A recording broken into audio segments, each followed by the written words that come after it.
Fifth, they must not only be ministers and acknowledged as such then and there, when and where we join with them, but they must be such as we can own church communion with any ordinances administrated by them as to the matter of them. Otherwise, if they pervert and corrupt their ministry by preaching and maintaining errors, either in doctrine, worship, discipline, or government, contrary to the Scriptures, our confessions, and principles of our covenanted Reformation, and contradictory to our testimony founded thereupon, and agreeable thereunto, maintaining errors condemned thereby, or condemning truths maintained thereby, we must withdraw from them. For if any seek to turn us away from the Lord our God, we must put away that evil, and not consent nor hearken to them. Deuteronomy 13, verses 5 and 8. We must cease to hear the instruction that causeth to err from the words of knowledge. Proverbs 19:27. We must have a care of these leaders that will cause us to err, lest we be destroyed with them. Isaiah 9, verse 16. We must mark these who contradict the doctrine that we have learned, and avoid them. Romans 16, verse 17. If any man teach otherwise, we must withdraw ourselves from such. 1 Timothy 6, verses 3 and 5. If there come any and bring not this doctrine, we must not receive him, nor bid him Godspeed in that work of his preaching or practicing against any of the truths we have received from the Word. 1 John 10, verse 11. Hence we must not hear false teachers, who in preaching and prayer bring forth false doctrine, contrary to the principles of our Reformation. But the curates are false teachers, who, in preaching and prayer, bring forth false doctrine, etc. Therefore we must not hear them. The minor is certain, in that not only many of them are tainted with points of popery and Arminianism, but all of them do teach false doctrine, tending to seduce the hearers, when in their preaching they cry up the lawfulness of prelacy, and vent bitter invectives against Presbyterian government, condemn the work of the Reformation, and inveigh against the covenant, and so teach and encourage people to follow them in open perjury, and condemning all our testimony as nothing but treason and sedition, which we are persuaded is truth, and that therefore they are blasphemers, and in their prayers, stuffed with error, and larded with blasphemy, they reproach the work of Reformation, and the power of godliness, and pray for a blessing on the prelates, and on their courses which are cursed, besides their parasitic prayers for the king, to be blessed in his government when stated in opposition to Christ, and several other things that tender consciences cannot go along with them therein. And yet if they hear them, they must go along and actively concur with them as their mouth to God. If it be objected here that this doth not strike against all, nor against any at all times, because some preach always sound doctrine, and all preach sometimes sound doctrine. And the like may be said of their prayers, therefore sometimes at least they may be heard. I answer first, this may be alleged for all heretics, who do all at sometimes preach sound doctrine, and yet these Scriptures are stringent against them at all times, which I have adduced. For by these fruits which they bring forth at sometimes, they show themselves to be such as we must beware of at all times. Secondly, we cannot know when they preach sound doctrine, seeing by their subjection to that government they are obliged to maintain prelacy and impugn our covenanted constitution. Number 6. They must not only be such as we can join with in the ordinance as to the matter of them, but in the manner also they must be such administrators as we are obliged in charity to think the Lord will approve of them and their administrations, and of us in our communion with them, or at least that in their manner of dispensing ordinances they be not such as we find are under a recorded sentence of dreadful punishment, both against them and their partakers. For if it be so, it is as sufficient a ground to withdraw from them, as for men to withdraw from a company staying in a house, that they see will fall and smother them in its ruin. Yea, it is as warrantable to separate from them, as for Israel to separate themselves from the congregation of rebels, who were to be consumed in a moment, Numbers 16, verse 21, or for the Lord's people to come out of Babylon, that they receive not of her plagues, Revelation 18, verse 4. Now we find that not only the prophets of Baal, and enticers to idolatry, and leaders to error upon the matter are threatened, and the people for adhering to them, but we find also, as is observed by Rectius Instruendum, chapter 1, page 21, many terrible charges and abjurations laid upon ministers in reference to a faithful diligence in their ministerial function, and a suitable testimony concerning the sin and duty of the time, that they are commanded to cry aloud and show the people their sin, Isaiah 58, verse 1. And as they would not have the blood of souls upon them, to give faithful warning touching the people's case and hazard, sin and duty, especially in times of great sin and judgment, when God is terribly pleading his controversy with them, Ezekiel 3, verse 17. Therefore they must be instant in season and out of season. 2 Timothy 4, verse 2. And for their negligence and unfaithfulness herein, we find many scripture woes and threatenings thundered against them. When in the deceit of their own heart they promise assured peace, when the Lord is pleading against a generation, they are threatened to be consumed with sword and famine, and the people to whom they prophesy shall be cast out in the streets. Jeremiah 14, verses 13, 15, and 16. Therefore we dare not admit them to prophesy to us, when they strengthen the hands and harden the hearts of evildoers, that none doth return from his wickedness. The Lord threatens to feed them with wormwood, and commands not to hearken to them. Jeremiah 23, verses 14 through 16. Their blood shall be required at their hands. Ezekiel 3, verse 18. One builds a wall, another daubs it with untempered mortar. Then he, O great hailstones, shall fall, and they shall be consumed in the midst thereof. Ezekiel 13, verses 10, 11, 14, 18, and 22.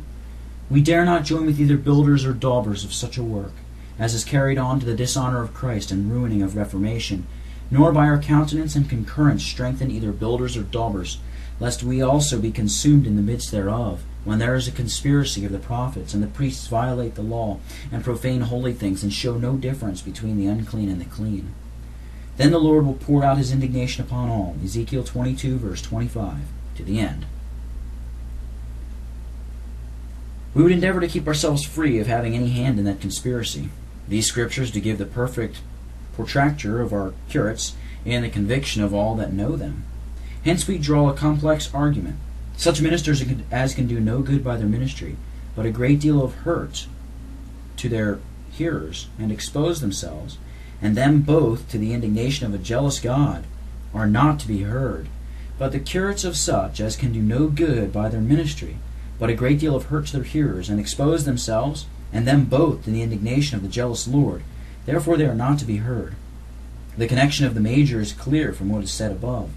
The minor is also evident from the application of these scriptures. Thus, they that in the deceit of their own heart promise peace to, and strengthen the hands of evildoers, and give them not warning, but seduce them by daubing their wickedness, and show no difference between the unclean and the clean, etc., are such as can do no good by the ministry, but a great deal of hurt to hearers, and expose themselves, and them both, to the indignation of God. But the curates are such, and all others who are so unfaithful as to give no warning against, but justify the sins of the times. To be short, the minor of both these foregoing arguments is evident from the experience of all that go to the curates, who run thereby their own souls, mar their edification, and run to cisterns without water. What blessing can be expected upon the labors of such, who having perjured themselves in taking on with the prelates, are prosecuting that course of defection, and making themselves captains to lead the people back to Egypt, encouraging profanity and wickedness, being themselves patterns and patrons of the time's corruptions? And seeing a blessing cannot be expected upon their labors, but rather a curse, as daily experience maketh good, when instead of any work of conversion or conviction among people, there is nothing seen but a fearful hardening in profanity, ignorance, and atheism, so that many that seem to have somewhat like religion before, through hearing of them, are turned loose and lax in all duties. Yet never can it be instanced these 27 years that they have brought one soul to Christ from darkness to light, and from the power of Satan unto God. But many instances might be given of their murdering souls, as indeed they cannot be free of it, who cannot warn nor declare the whole counsel of God. Hence these who cannot be but soul murderers may not be heard nor entertained as soul physicians. But the curates cannot but be soul murderers. But the curates cannot but be soul murderers. Again, we can expect no good from them, but a great deal of hurt, seeing their ministry is not the Lord's ordinance which he will approve, and no performances can be acceptable unto the Lord which are not, in manner as well as in matter, agreeable to his will. Hence the wickedness even of the Lord's lawful priests not only cause the people to abhor the offerings of the Lord, but even the Lord himself to abhor his sanctuary, and to account their incense an abomination, so that he could not away with the calling of their assemblies, which yet upon the matter were duties. Should not we then hate that which the Lord hates, and withdraw from that which he hath forsaken? But the meetings of the curates for administration of ordinances in their way the Lord hates, and hath signally forsaken. Therefore we should hate and forsake them. This is confirmed by what Mr. Durham says in that digression about hearing, Revelation 1, page 55, in quarto, quote, "Seeing edification is God's gift, can it be expected but in his way? Or can that be accounted his way, which he hath not warranted?" 7th, as we would not partake of their judgment in countenancing of their administration of ordinances, so we would keep ourselves free from all participation of their sin. For we must not be partakers with any in sin, nor have fellowship with the unfruitful works of darkness, that we must reprove, and that we find the Lord reproves and condemns. Ephesians 5, verses 7 and 11. And not only ministers in ordaining, but people in hearing may be in hazard of partaking of some men's sins who enter into the ministry. 1 Timothy 5, verse 22. We must keep at the greatest distance from sin. Hence, if we hear the curates without partaking of their sin, then we must not hear them. But we cannot hear the curates without partaking of their sin. Therefore, we must not hear them. The minor I prove. If hearing of them be a tessera of our incorporation with them, a test of our submission to them, a badge of our compliance with them, and sign of our approbation of them, then we cannot hear them without partaking of their sin. But hearing of them is such. The major cannot be denied. If prelacy and conformity therewith be sin, as is in part proven above, for if these be sins, then we must not incorporate with, nor submit to them, nor comply with them, nor approve of them. The minor I prove by parts.